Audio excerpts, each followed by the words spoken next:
Assalamualaikum warahmatullahi wabarakatuh. Tribuners dimanapun berada, jumpa kembali bersama saya di hari Senin 1 Juli 2024, di mana pada kesempatan pagi hari ini saya akan melaporkan sekaligus mengajak Tribuners untuk melihat nanti ya suasana sidang peradilan perdana ya setelah sidang sebelumnya ya di minggu kemarin 24 Juni 2024 itu ditunda atau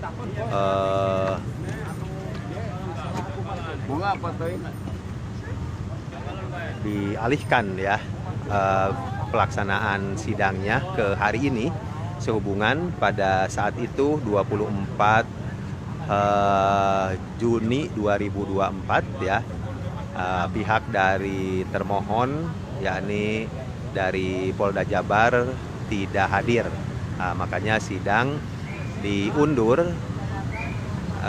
pada hari ini dan sekarang sidang sedang berlangsung.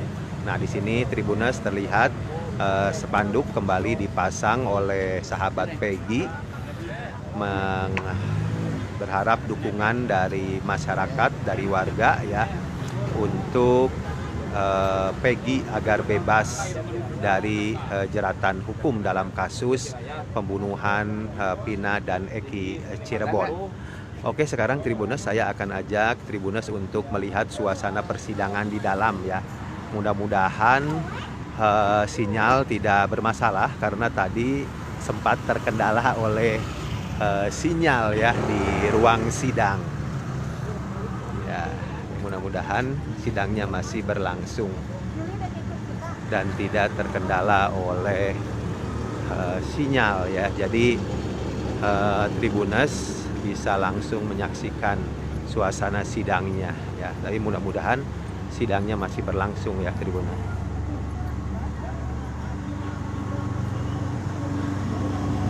Kita masuk ke ruang sidang.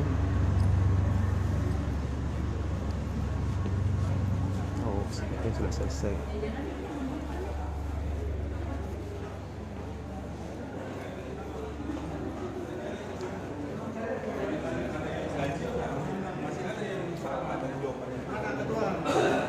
Semangat.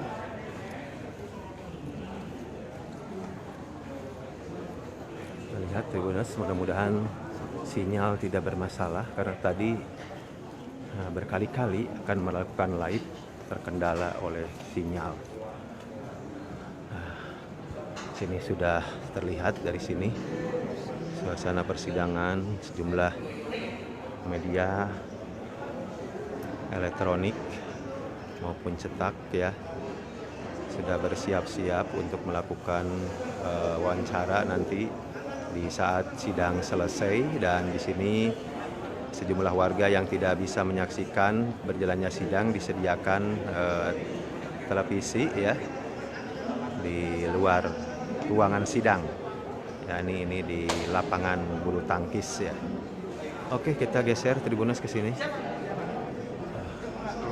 Di ruang persidangannya penuh. Ruang sidang 6 Mujono ya. Penuh ya.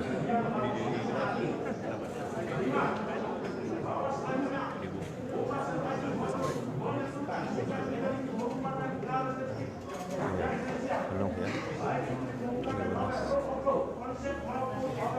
Mudah-mudahan sinyal tidak bermasalah.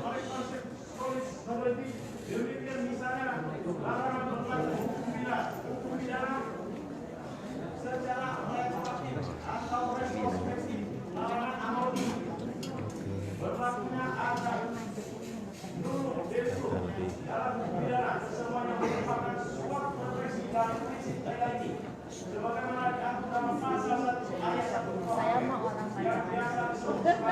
Pak Tony mampir ke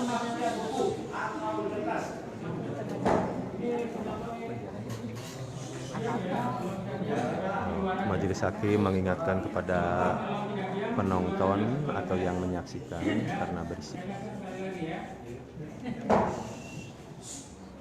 Nah, bahwa mendasarkan pada fakta aturan dan pendapat di atas yang dikaitkan dengan surat penetapan tersangka surat penetapan S titik tab garis miring 90 garis miring 5 Romawi garis miring res 1.24 garis miring 2024 diterima atas nama pemohon tanggal 21 Mei 2024 yang dibuat dan atau dikeluarkan secara prosedural tersebut menjadi tidak sesuai dengan frasa pro justisia sehingga surat penetapan tersangka S digital garis miring 90 garis miring 5 Romawi garis miring res garis miring titik 12 garis miring 2024 diterima atas nama pemohon tanggal 21 Mei 2024 haruslah dinyatakan tidak sah.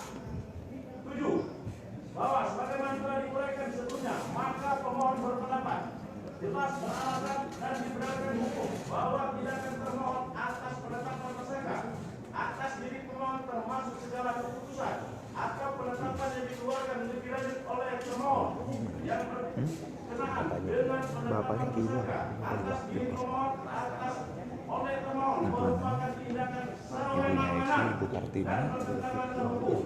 Oleh karenanya beralasan hukum penetapan tersangka atas diri pemohon dan termasuk dan segala keputusan atau penetapan dan surat dikeluarkan lebih lanjut oleh termohon yang Ibunya Peggy Setiawan. Peggy Setiawan di Mojo. tersebut haruslah dinyatakan tidak sah. Nah, ini ibunya Peggy Setiawan, Tribunus.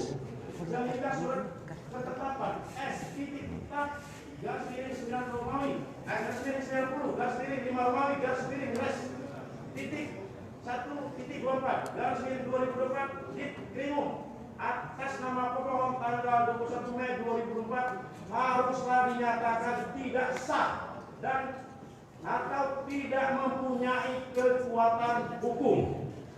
8. Bahwa berdasarkan alasan-alasan tersebut dihubungkan dengan hak-hak pemohon menurut KUH Pidana pasal 95 ayat 1, pasal 97 ayat 3 KUHP serta jaminan prosedural yudisial guna pemenuhan kerugian serta pemulihan atau rehabilitasi atau tercemarnya nama baik pemohon dan keluarga di tengah masyarakat sebagaimana dikehendaki oleh pasal 9 ayat 5 Undang-Undang Nomor 12 Tahun 2005 tentang pengesahan internasional komponen sipil dan political rights covenant atau kovenant internasional tentang hak-hak sipil dan politik yang menyatakan bahwa setiap orang yang telah menjadi korban penangkapan atau penahanan yang tidak sah berhak atas kompensasi yang dapat diberlakukan.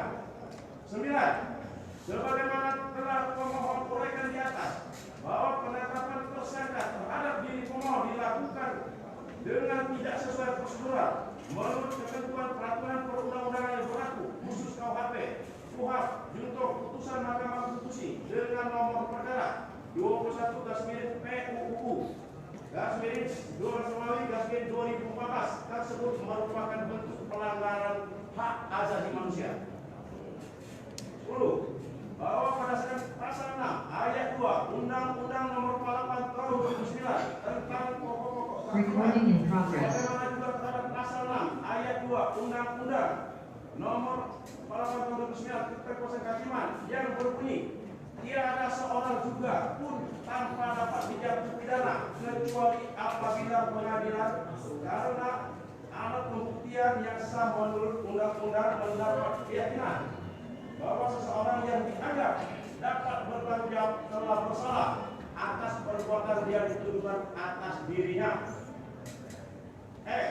Analisis hukum pemohon terhadap bukti yang dianggap cukup dalam menetapkan tersangka terhadap pemohon oleh termohon adalah tidak sah. 1. Bahwa berdasarkan ketentuan dalam pasal 1 angka 14 KUHP telah mengatur tersangka adalah seorang yang karena perbuatannya atau keadaannya berdasarkan bukti permulaan patut diduga sebagai pelaku tindak pidana. Selanjutnya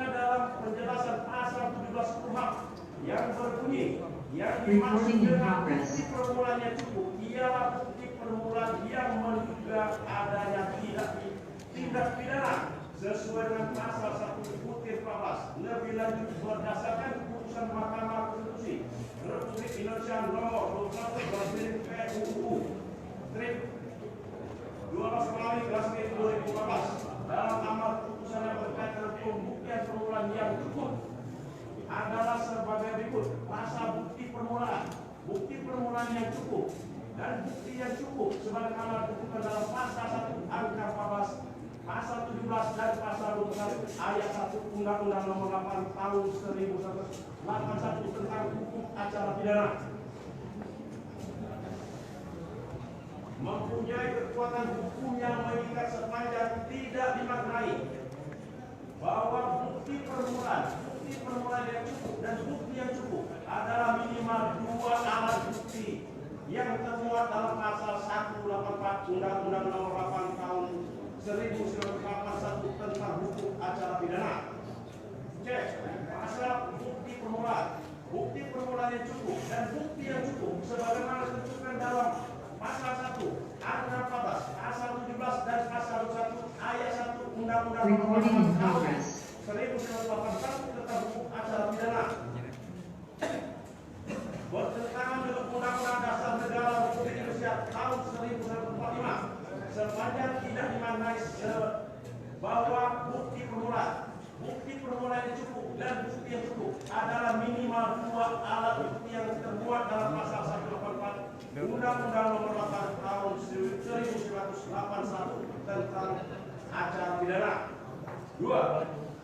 Bahwa dalam sistem hukum acara pidana Indonesia dikenal dengan alat bukti yang sah tercantum jelas dalam pasal 184 kuhap, yaitu A. Keterangan saksi, B. Keterangan ahli, C.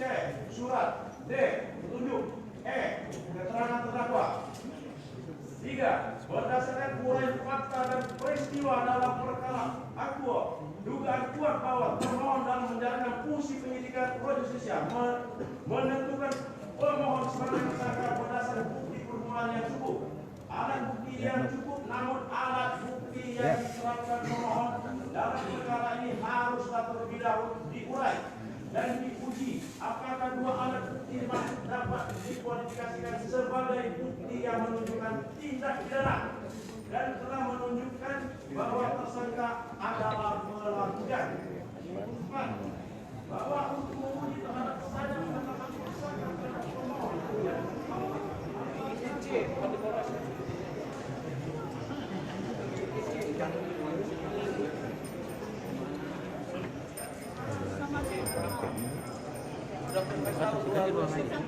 Oh gitu? Saya dapat ini.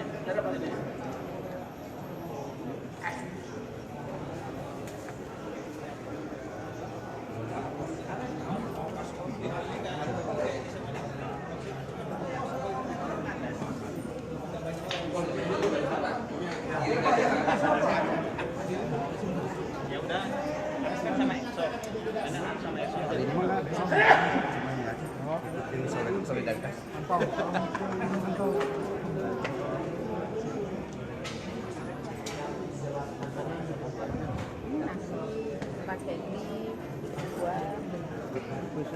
Ya, sama.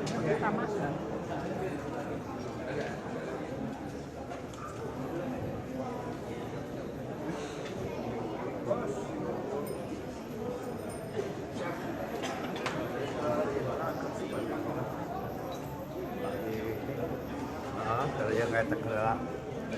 Ya nanti gimana ya? Pengadilan berdasarkan pasal 142 yang meliputi keterangan saksi, keterangan ahli, surat, petunjuk, keterangan terdakwa. 3. Base calling, yaitu secara harfiah diartikan sebagai penguraian cara bagaimana menyampaikan alat-alat bukti kepada hakim di pengadilan menitik beratkan pada hal-hal yang bersifat formalitis yang meliputi cara dan ketentuan memperoleh alat bukti secara sah untuk dapat diajukan dalam persidangan.